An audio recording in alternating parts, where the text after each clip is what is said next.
الله أكبر الله أكبر الله أكبر الله.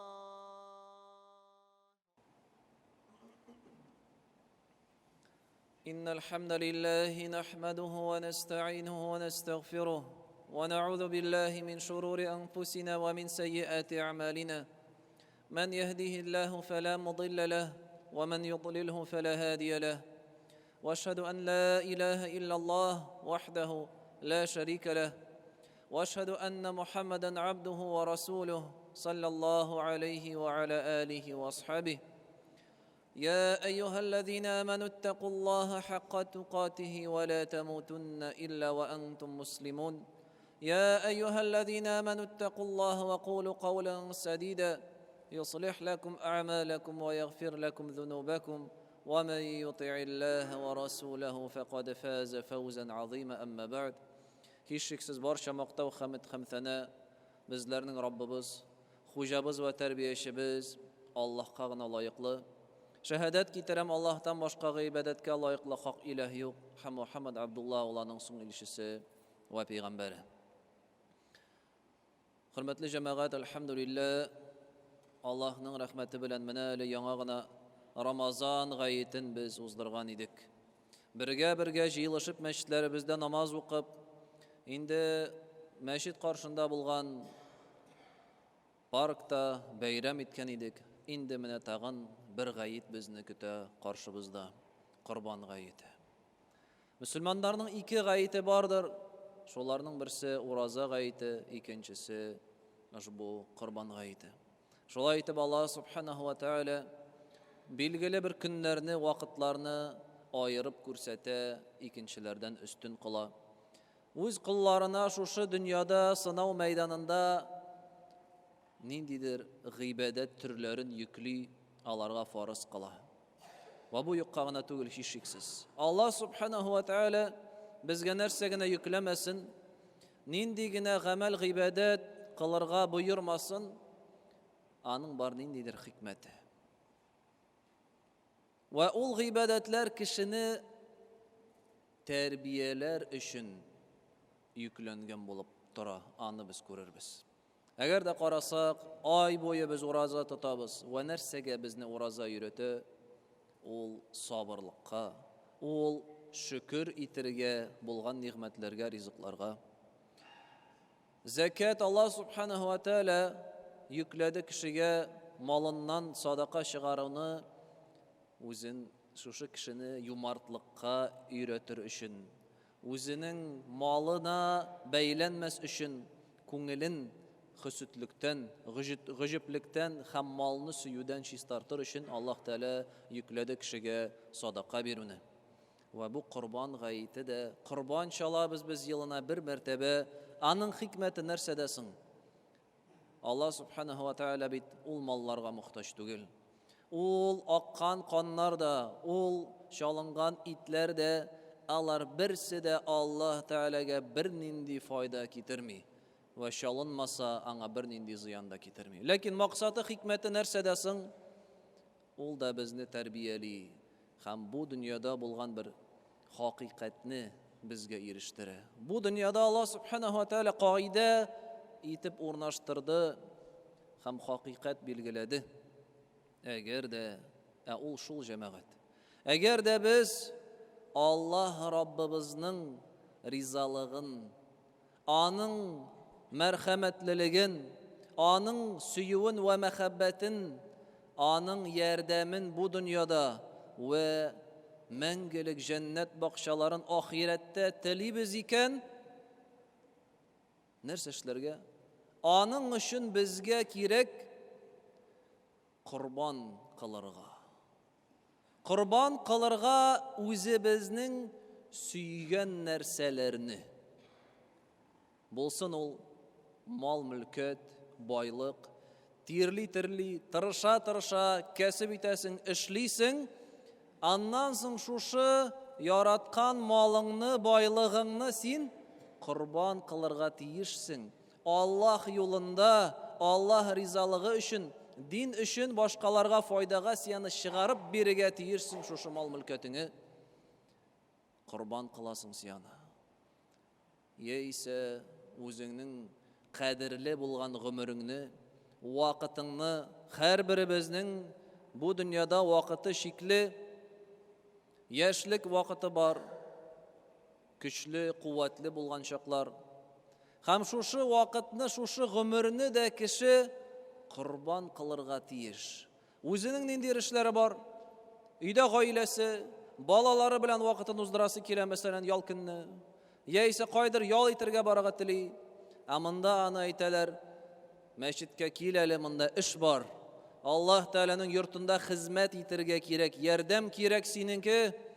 Ham şuşu vaqıtta kişi sınala, ham indi şuşu vaqıtta kurine anın ni kadar ol, ezir din üçün qurban qılırga vaqıtın. Özünün şuşu gailesi bilen birge bulun, balaları bilen uzdurgan vaqıtın köpmü biri ala ol. Yartı saat bulsa da kilip Allah Teala rizalığı üçün din yolunda hizmet qılırga hazır mı, yok mu? Şunun bilen biz sınalabız. Ve qurban gayeti bizge şunu tağın yıl sayın Allah Subhanahu wa Teala bizge isketşire. Telisiz iken Allah'ın rizalığın bir gine yol var, qurban kitirigiz. Mında misal gına olmal mülket. Sarık, sıyır, düye, bar bizning özümüzning kesip bitken akşalarımız, bar bizning vaqtimiz, bar selametligimiz, bar kuch quvvatimiz, biz şunu qurban itirge tiyiş biz Allah rizalığı üçün. Eğer de tilibіз iken Allah'ның bizge rahimli buluğun hamanın rizalığın. Hamında cemaat bizge iliki bulgan halıklar, peygamberler hem sahabelerinin örnekleri jite qala. Eydegiz qarik Nuh aleyhisselam, Nuh peygamber aleyhisselam nersedi Allah subhanahu wa ta'ala وَلَقَدْ أَرْسَلْنَا نُوحًا إِلَى قَوْمِهِ فَلَابِثَ فِيهِمْ أَلْفَ سَنَةٍ إِلَّا 50 عَامًا. Biz Nuh peygamberini jiberdik halkı yanına ve o halkı bilen 950 yıl buldu. Ve 950 yıl boyu biz onu göz aldığımızga da kitire almayız, şul kadar uzun ömrünü. Nerse işledi soğul degende qala rabbi inni da'utu qavmi leyla ve nehara. Nerse işlegen Nuh aleyhisselam 1000 yıl yakınca min öz halkımni günü tünü dinge şakırdım di. Dinge öndedim. Kimdir aytır ol bit peygamber anın işi şul. Emme de lekin anın işi şul buluğuna qaramasdan ol da bit barı bir kişi.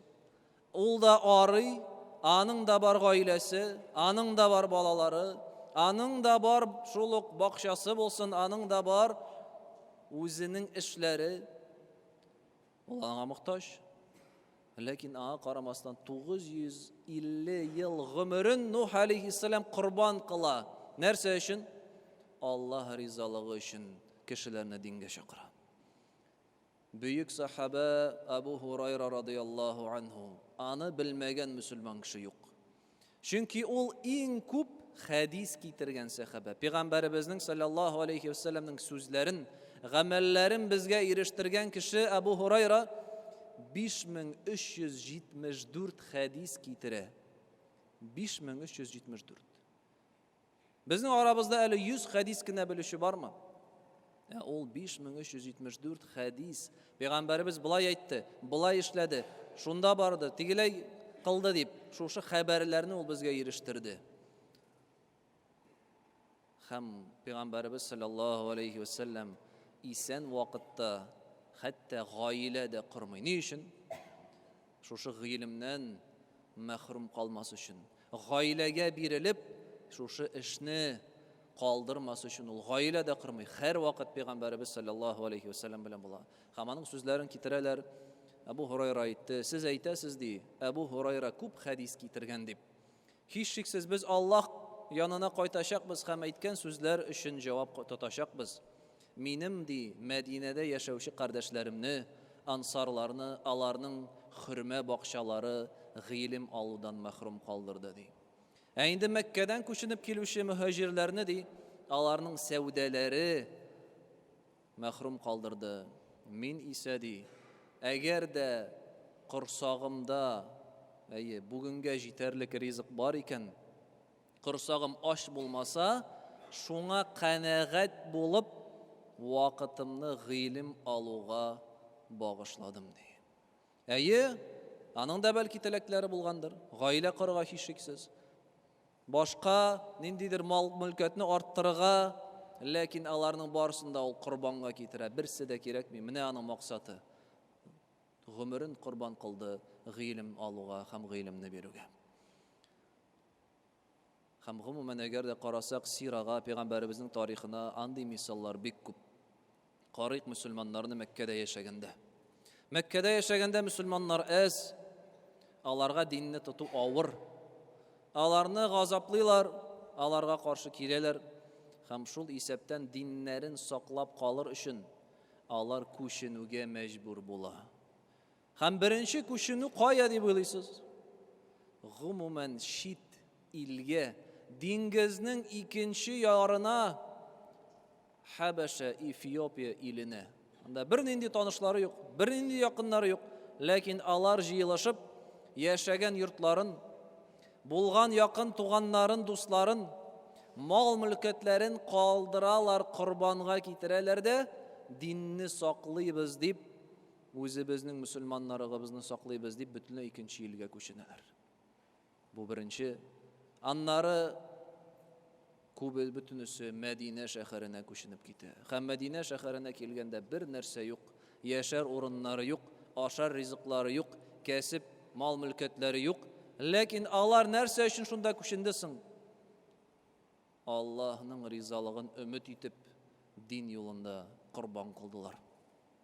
Һәм һичшиксез Аллаһ субхана ва тааля аларга үз әҗр савапларын да насыйп итте. Пәйгамбәрбез саллаллаһу алейхи ва саллям әйтте бит: "Һиҗраттан соң кеше яңа туган бала кебек булыр" диде. Мәккәдән Мәдинәгә күченүчеләр Аллаһ ризалыгы өчен бүтән гөнаһларыннан чистарындылар шуның белән. Һәм без барыбыз да беләбез Ибраһим алейхиссаламның кыссасын. Менә бу корбан гаите дә, корбан чалу гомумән Ибраһим алейхиссалам тормышыннан безгә мисал булып калды.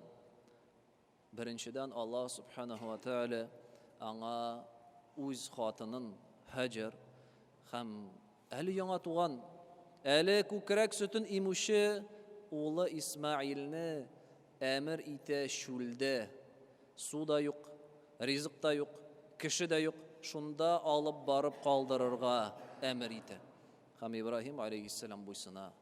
Шушы гаиләсен корбан кыла Аллаһ ризалыгы өчен. Ләкин Аллаһ субхана ва тааля әлбәттә ул үз бәндәләрен ризыксыз калдырмый ва алар анда үсәләр ва Мәккә шәһәрендә барлыкка килә. Һәм иң мәшһүр кисса, һәр вакыт аны искә төшерәбез.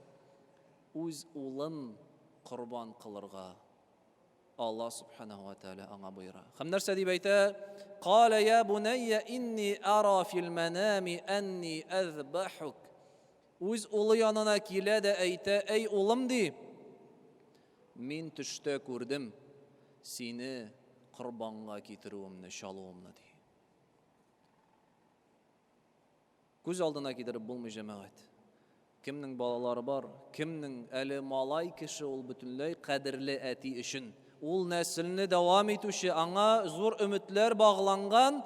Аллаһ Тәала аңа нәрсә ди Ибраһим алейхиссаламга: "Шушы улыңны без сине аның белән сөендердек, синең сөекле улыңны корбанга чал," ди. Аны уйлап та бетереп булмый. Без аны сизә дә алмыйбыз. Балаларыбыз ширләсен генә, ни кадәр кайгырабыз, ни кадәр борчылабыз, ничек инде терелер, нәрсә булыр микән дип, амында үз кулың белән үз улыңны корбанга китерергә кирәк җәмәгать. Һәм Ибраһим алейхиссалам нәрсә эшлисен? Ул буйсына. Ул буйсына, чөнки ул аңлый, бу дөньяда бар бер генә хуҗа, һәм бүтән хәерлелек бары тик Аллаһ Тәаләдән генә килә. Һәм аның өчен безгә үзебезнең сөйгән нәрсәләрне корбанга китерергә кирәк. Һәм аның улы да шулай ук, карагыз, Ибраһим алейхиссалам мәҗбүрләми. Аның улы да моны аңлый. Һәм нәрсә ди? "Қала я абати ф'ал ма ту'мар сатажидуни иншааллаһу минас сабирин." Аның улы да моны аңлый. Һәм әйтә: "Эй әтием," ди, Сиңа нәрсә боердылар, сиңа нәрсә боерылды, шуны эшләди. Шаларга кирәк икән, менә минем муеным, шал. Мин сабыр итәчәкмен ди. Аның улы да җәмәгать карагыз, никадәр төшенгән һәм аңлаган була бу хакыйкатьне. Вә бу кыссалар, бу күренешләр безгә һәрберебезгә хикмәт, мисал булып тора һәм курбан чалганда да бу безгә үрнәк вә дәрес. Бу дөньяда Аллаһ ризалыгын ирешер өчен бер генә юл бар, ул үзеңнең сөекле булган нәрсәләрне курбанга китерергә кирәк. Вакытыбызны кызганмаска, мал-мөлкәтебезне кызганмаска, Аллаһ ризалыгы өчен нәрсә без бирә алабыз, шуны без бирергә тиешбез. Узган дәрестә без, узган хутбәдә без сөйләгән идек. Мөселман кеше ул һәр вакыт форсатларны куллану юлын эзли. Уңга, сулга карый, алга, артка карый, кайда нинди изгелек эшләргә мөмкин, ул шунда ашыга. Инде бүген без нәрсә аңлыйбыз? Шушы изгелекләрне эшләү ул җиңел булмый. Ул рәхәт булмый. Ул аларны эшләр өчен, аларны булдырыр өчен кирәк арырга. Арырга кирәк, тырышырга кирәк. Төннәрен йокламаска, бәлки кайдадыр ашамыйча калырга, кайдадыр үзеңнең рәхәт вакытыңа курбан итәргә. Шулай гына җәмәгать Аллаһ субханаһу ва тааляның ризалыгын һәм аның рәхмәтен алып булыр. Һәм җәннәт бакчаларына юл бары тик шуның белән генә бара. Шуңа да Пәйгамбәрбез саллаллаһу алейхи ва саллям әйтте: "Хуффатин нару биш-шахавати ва хуффатил җаннату бил-макари." Җәһәннәм юлына ди рәхәт, күңелгә ятышлы әйберләр алып бара. Җәһәннәм юлы шуның белән уратылган ди. Шәһвәт, рәхәт тормыш, җиңеллек, шул юл ди җәһәннәмгә алып бара. Җәннәт юлы киресенчә, ул авырлык, ул яратмаган, ул күңелгә ятышлы булмаган гамәлләр белән уратылган ди. Һәм шуңа да безнең барыбызның да теләгебез бу дөньяда Аллаһ Тәгаләнең ризалыгы, аның ярдәме, аның мәрхәмәтлелеге. Безнең ихтиҗларыбыз бик күп һәм һичшиксез ахирәттә җәннәт бакчаларында булырга телибез. Шуңа да һәрберебез аңласын һәм истә тотсын, җиңел генә җәннәт юлына кирип булмый. Вә бу дөньяда Аллаһның ярдәмен телибез икән, үзебез сөйгән, яраткан әйберләрне курбанга китерсәк кенә, без Аллаһның ярдәменә ирешербез. Вә беренче адым бездән булырга тиеш. Шуңа да Аллаһ субханаһу ва тааля әйтә бит күп урыннарда, башта үзегездән, бездән башлый. Фазкуруни азкуркум. Мине искә алыгыз, мин сезне искә алырмын. Башта кеше искә алса Аллаһ Тәгаләне, Аллаһ Тәгалә аны искә алыр. Ва ман яттақиллаһа яҗ'ал лаху махраҗа. Кем Аллаһтан курка, кушканнарны эшли, тыйганнардан тыела, ягъни менә үзенең бурычын эшли кеше, Аллаһ аңа чыгу юлын һәрбер авыр ситуациядән күрсәтә. Ва ярзукху мин хайсу ла яхтасиб. Һәм гел көтмәгән урыннан аңа ризык бирә ди. Ягъни беренче һәр вакыт кеше үзе беренче адым ясый, сөйгән, яраткан нәрсәләрен курбанга китерә. Шул вакыт Аллаһ Тәгалә аңа ярдәм җибәрә, гел көтмәгәннән урыннан ризык бирә. أقول قولي هذا وأستغفر الله العظيم الجليل لي ولكم ولسائر المسلمين فاستغفروه إنه هو الغفور